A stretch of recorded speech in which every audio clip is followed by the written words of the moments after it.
you guys, friends and family? I want to go ahead and say, I hope you guys are having a wonderful, blessed day. If not, I'll be praying that it gets better. Now I want to welcome you back to another video. Now, basically, last video, I just introduced you guys to some of the truth that has been revealed to me. And I know it might offend some people, especially Christians, but you must learn to accept. Because once you do, you start to feel totally different. You start to see the world differently. You start to feel the love of God, right?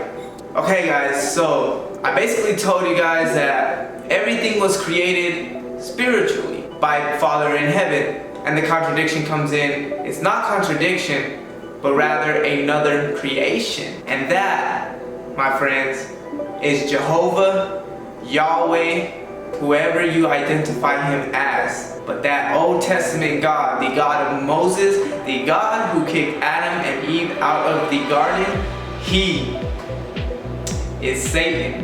He is the evil being Christ came to save us from. Now in this video, I'm going to give you guys one example, maybe two examples, just so y'all are aware that Jesus basically told us your father is the devil. Alright, so everybody just sit back, relax, listen, comprehend, and learn to view the world through the eyes of the prophet. I know that there are a lot of people out there who really cling in the heart that the God of Moses, that is the same God, but it's not. I know that people might get offended, and I don't mean to offend you guys. I love everybody. I want y'all to know the truth. I'm not here to deceive nobody. I'm here for answers, because Jesus came and he taught us that we are not of this world. This is not where we belong. He didn't fight for this kingdom. He told us, if my kingdom was of this world, I'd be fighting for it. All these angels would come down and they would basically protect me and do whatever I say. But my kingdom isn't from here. That's why he didn't fight for it, you guys. So basically, I want to know the truth. I wanted to know, right? Like, of course, people say that they witnessed the miracle, this and that, right? But nobody really does. Like, Jesus, not just Jesus, but his disciples, they were literally going around. If somebody was deaf, blind, if they were paralyzed, they would go around and they'd be like, see. And they were, immediately their vision came. They said, open your ears. Immediately they could hear. Boom. Pick up your couch and walk away.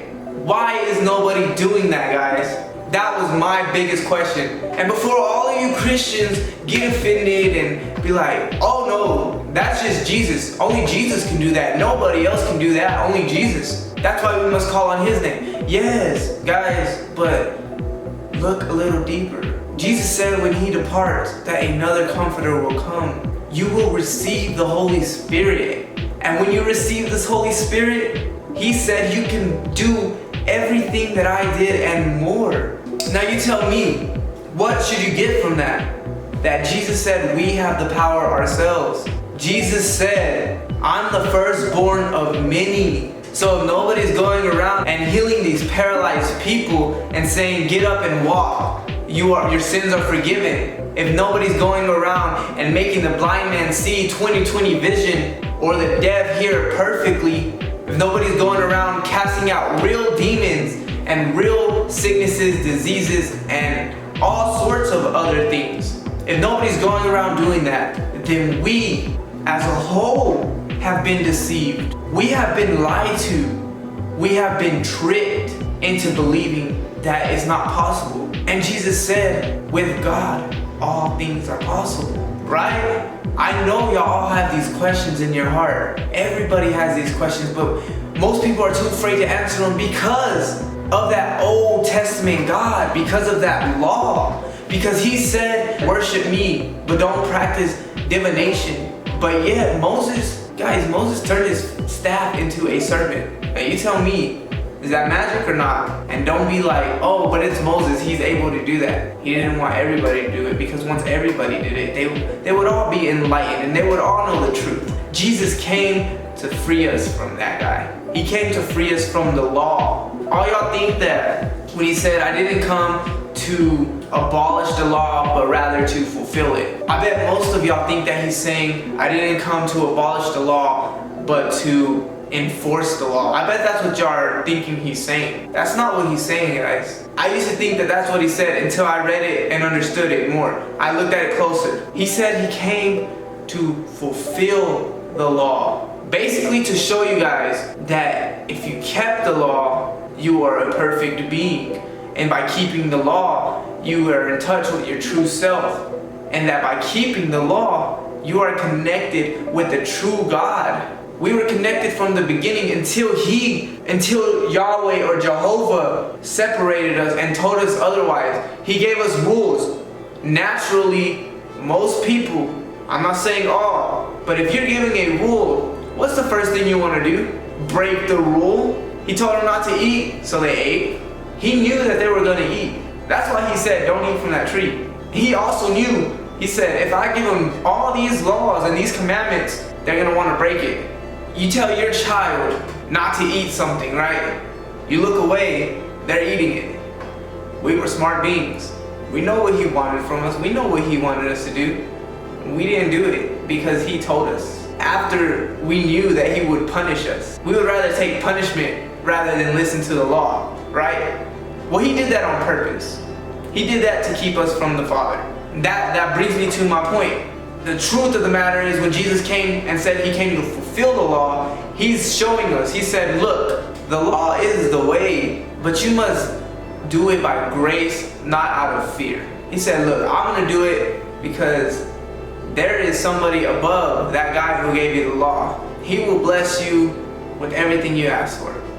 He is my Father. And the only way you can get to him is if you are perfect, is if you believe with all your heart that anything is possible. And if you believe that you are not of this world. You know what the law basically is? The law is everything that keeps you in touch with the world, that keeps you physically, mentally, and materialistically grounded to the earth and of earthly things. It's all about lust, it's all about desire, and being selfish, right? It's all about fleshly stuff. Why?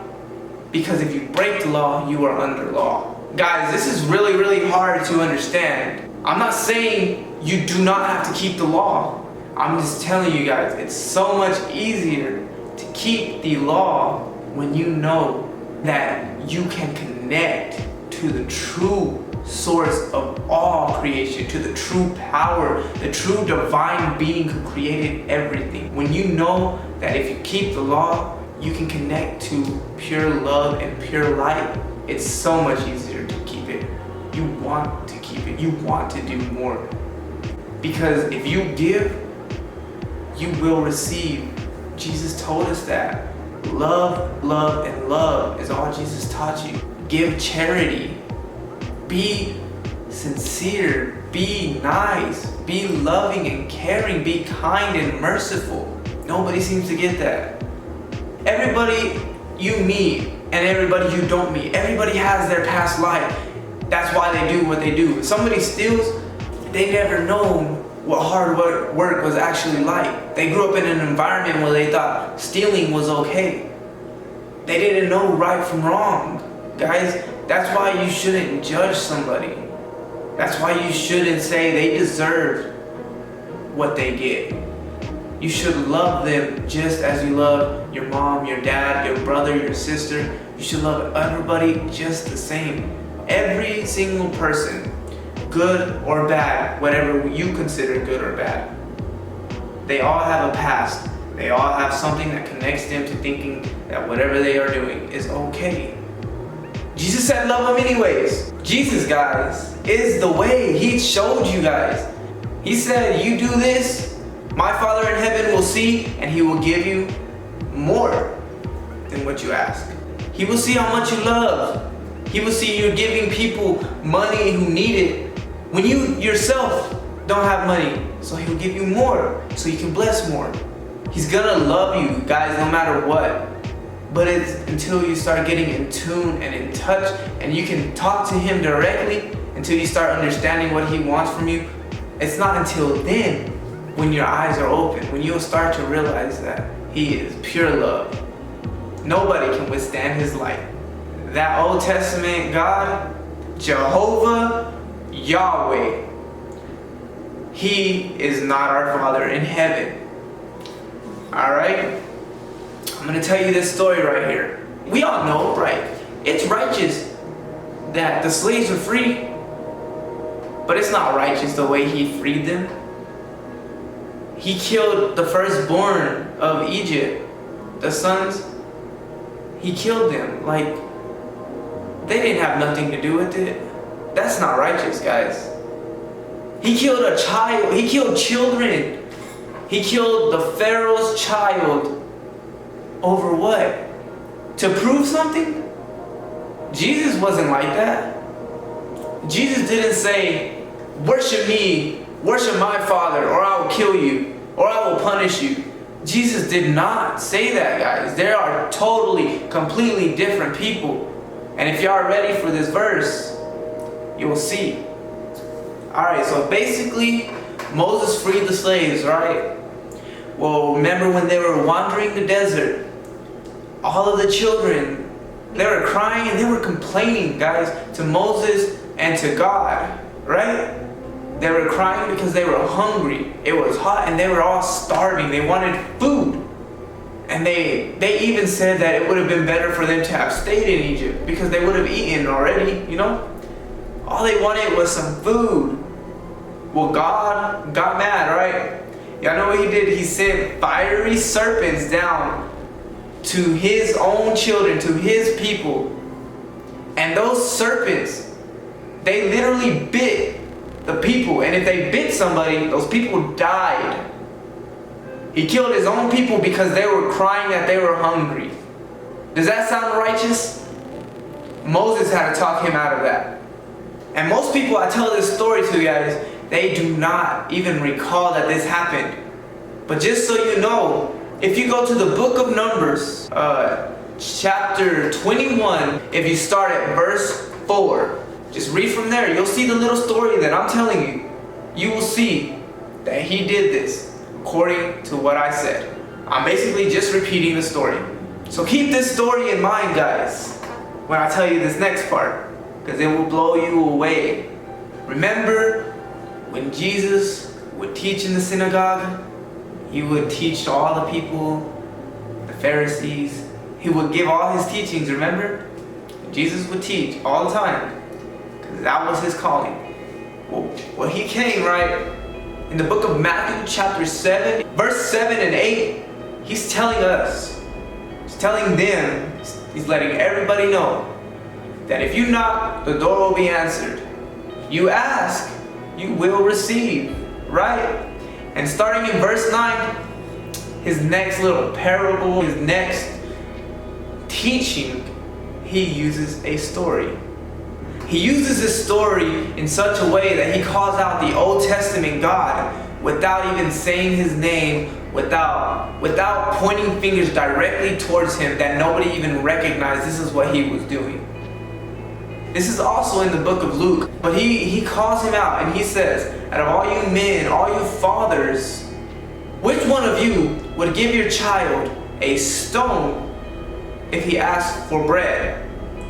Or who's going to give him a serpent when all he's asking for is fish? And then he continues on and he says, see, you being evil, you know how to give good gifts. So what makes you think you can't ask my Father anything you want? What makes you think you can't ask Him for the Holy Spirit and He won't give it to you? Guys, do y'all realize this? Do y'all see? Jehovah Yahweh, He gave His children serpents when they were hungry. Jesus said, my Father will give you whatever you ask for. He told them, He said, you guys are from your father. And even in your own eyes, it is wrong to not give your child what he is asking for. That's what He told them. That's why He called them evil. Because their own father did that to them. And Jesus said, my Father will not do that to you. I hope you guys understand. That Old Testament God, the God of Moses, he is not our Father. Our Father is the most loving, most generous, most giving, merciful being in the universe.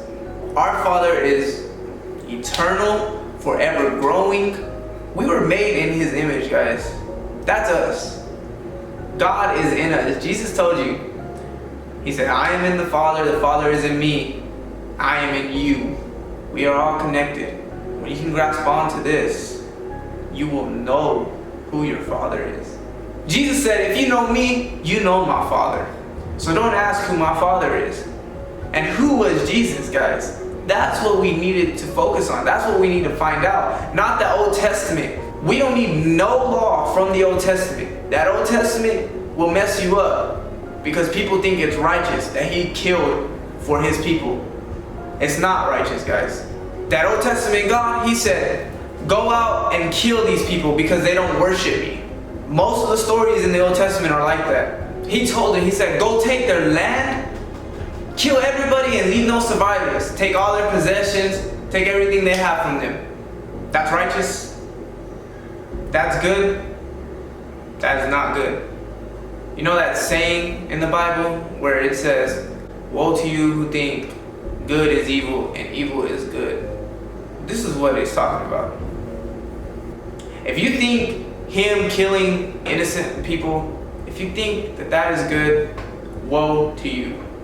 And you think me preaching that that is bad, and me saying that Jesus Christ taught pure love, and that his Father is pure love and pure light, if you think that that is evil, woe to you. I love each and every one of you guys. I love every soul. I love everybody. This right here has been my transition, and it's hard, guys. It's hard to let go of stuff like that. It's hard to let go of your own beliefs and stuff. Most people want to accept the Old Testament God as their Father. You know why? Because in our own hearts, his way of living fulfills our desire. Most people think that they need to treat other people the way that they treat them. Most people think that revenge is okay, that vengeance is okay. That's why everybody is okay with him being God. But that's not the case, guys. It's not okay. Jesus came and he told us, your father is the devil. He's from beneath. My Father's from above. Satan was a liar from the beginning. He owns this world. And he will continue to lie to you guys. Don't believe his lies. Some of you guys who don't get what you ask for, a lot of you accept that y'all are not getting it because y'all have to wait for it. Or maybe it's not destined for you to have it. Some of you accept that the reason it wasn't answered was because maybe yesterday or the day before you did a sin and you think you're not forgiven. Or some of you think that your prayer wasn't answered because you just don't deserve it, because you're not worthy. That's not what Jesus told us, guys. Jesus said, ask and you shall receive.